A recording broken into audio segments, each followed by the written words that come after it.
Hello student and welcome to the next video.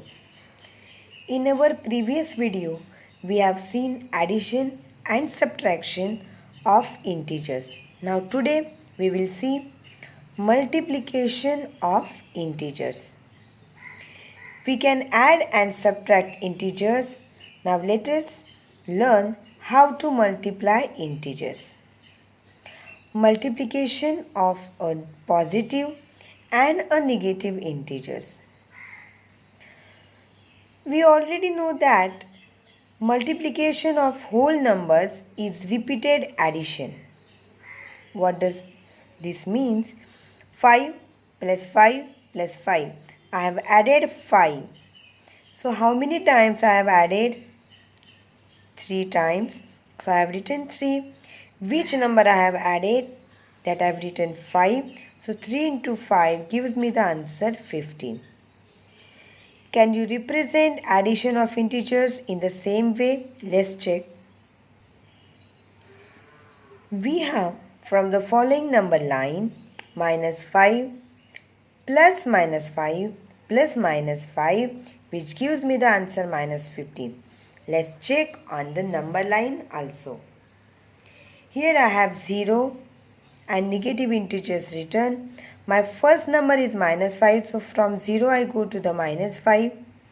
Now it is addition, so I have to go to the right side, but it is a negative number, so minus 5 I will go to the left, which gives me minus 10. Again I have to add, so I have to go to the right side, but it is a negative integer, so I will go to the left 5 lines to the minus 10, which gives me minus 15. But we can also write minus 5 plus minus 5 plus minus 5, which gives me how many times I have written? It is 3. Which number? It is minus 5, which gives me the answer minus 15. Similarly, check for the next one. Minus 4 I have added here 5 times, so I have written the 5 here. Which number I have added? That is minus 4, which gives me the answer minus 20. Check this on the number line. If I add 5 times minus 4, it gives me the answer minus 20. Similarly, I have added minus 3 4 times, so I have written 4 here. Into which number I have added? That is minus 3. It gives me the answer minus 12. Now you try the next one. Let us see how to find the product of a positive integer and a negative integer without using number line. Yes, we cannot use number line always. So let us find 3 into minus 5 in a different way. First find 3 into 5 and then put minus sign, that is same sign, before the product obtained. You get minus 15. That is, we find minus 3 into 5, we get minus 15. What it really means that if you have one positive integer and one negative integer, you do the multiplication as the whole number and give the minus sign to the answer. Similarly, 5 into minus 4, which gives minus 5 into 4. So do the regular multiplication, which gives me the answer 20, and write out the negative sign before the answer. Now find a similar for the next one. Using this method, we thus have 10 into minus 43, which also gives me the answer minus 430. Till now, we multiplied integers as positive integer into negative integers. Let us now multiply them as negative integers into positive integers. Let's see, does this make any difference? We first find minus 3 into 5. To find this, observe the following pattern. 3 into 5 gives me 15. 2 into 5, which is same as 15 minus 5, gives me the answer 10. 1 into 5 gives me 5. 10 minus 5 gives me 5. 0 into 5 and minus 5 into minus 5. 5 minus 5 gives me the 0. Therefore, minus 1 into 5 gives me minus 5, or 0 minus 5 again gives me the minus 5. Minus 2 into 5 gives me minus 10 as the answer, or minus 5 minus 5 gives me minus 10. Minus 3 into 5 or minus 10 minus 5 gives me minus 50. We already have 3 into minus 5 which gives me minus 15. So we get minus 3 into 5 is equal to minus 15, or 3 into minus 5 again gives me minus 15. Using such patterns we also get minus 5 into 4 which is equal to minus 20, or 5 into minus 4 gives me minus 20.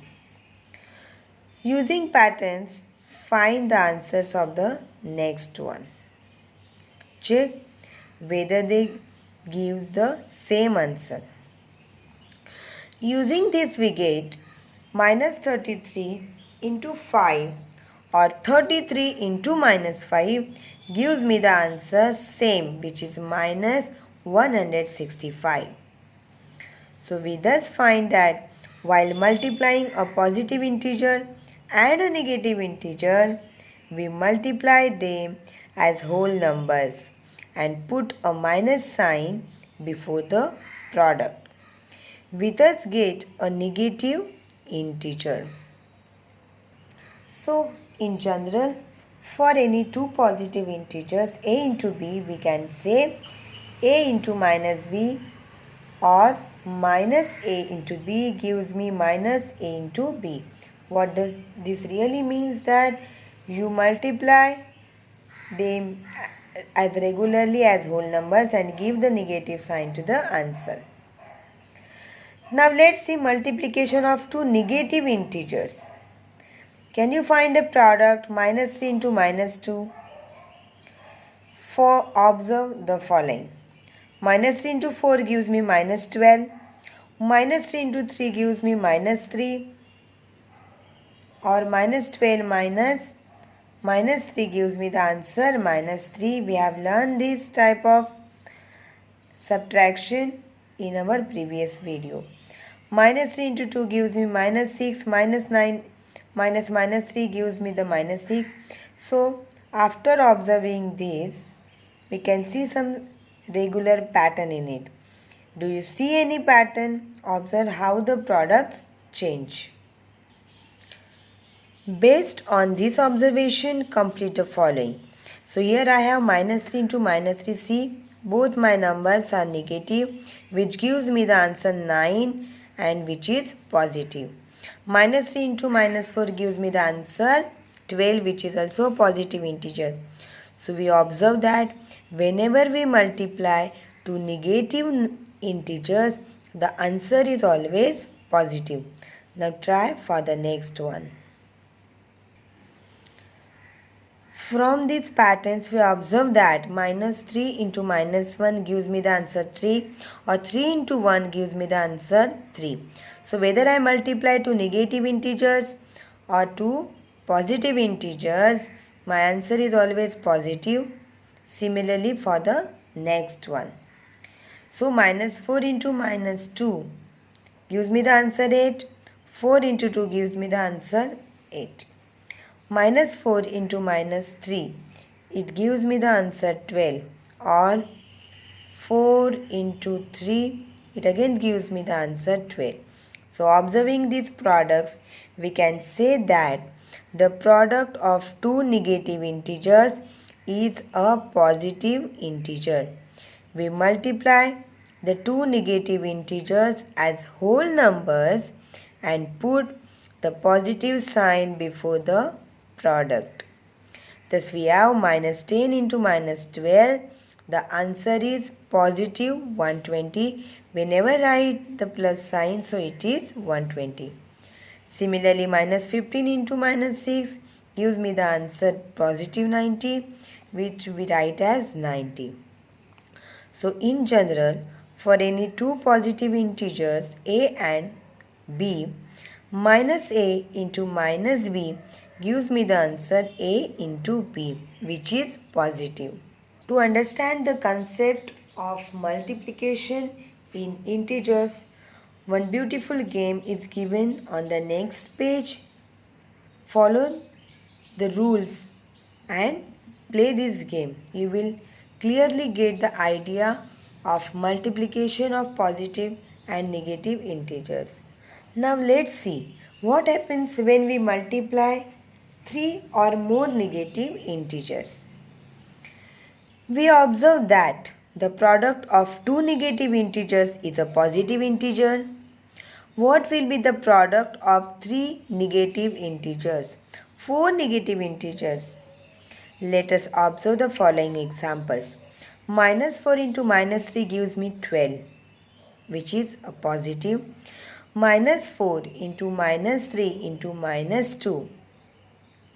Or if I write it into bracket, minus 4 into minus 3 and minus 2 outside the bracket multiplied to these numbers, or 12 into minus 2 gives me the answer 24. Because whenever I multiply two negative integers, it will give me the answer positive and the one number which is negative. So my answer is negative. Minus 4 into minus 3 into minus 2 into minus 1. Let's put bracket. Minus 4 into minus 3 and minus 2 into one bracket multiplied by minus 1. So this bracket gives me the answer as minus 24 and into minus 1, which gives me the answer positive, which is 24. Similarly for the next one. From the above products, we observe that the product of two negative integers is a positive integer. The product of three negative integers is a negative integer. Product of four negative integers is a positive integer. See here, in a special case, consider the following statements and the resultant products. Minus 1 into minus 1 gives me positive 1. Minus 1 into minus 1 into minus 1 gives me the answer minus 1. If I multiply minus 1 in 4 times, which gives me the answer plus 1. If I multiply the minus 1 5 times, it gives me the answer minus 1. This means that if the integers minus 1 is multiplied even number of times, see here even number of times, the product is positive 1. And if the integer minus 1 is multiplied odd number of times, the product is minus 1. You can check this by making pairs of minus 1 in the statement. This is useful in working out products of integer. So remember this special case. Now let's go ahead. What is the product of 5 negative integers in D? Now we have learned in the answer of this from this special case. So what will be the product of 6 negative integers? We further see that in A and C above, the number of negative integers that are multiplied are even, 2 and 4 respectively, and the product obtained in A and C are positive integers. The number of negative integers that we are multiplied in B and D is odd, and the products obtained in B and D are negative integers. We find that if the number of negative integers in a product is even, then the product is a positive integer. If the number of negative integers in a product is odd, then the product is a negative integer. Justify it by taking 5 more examples of each kind and check whether these statements are true or false. Now that's it for today. In our next video, we will learn properties of multiplication. Thank you.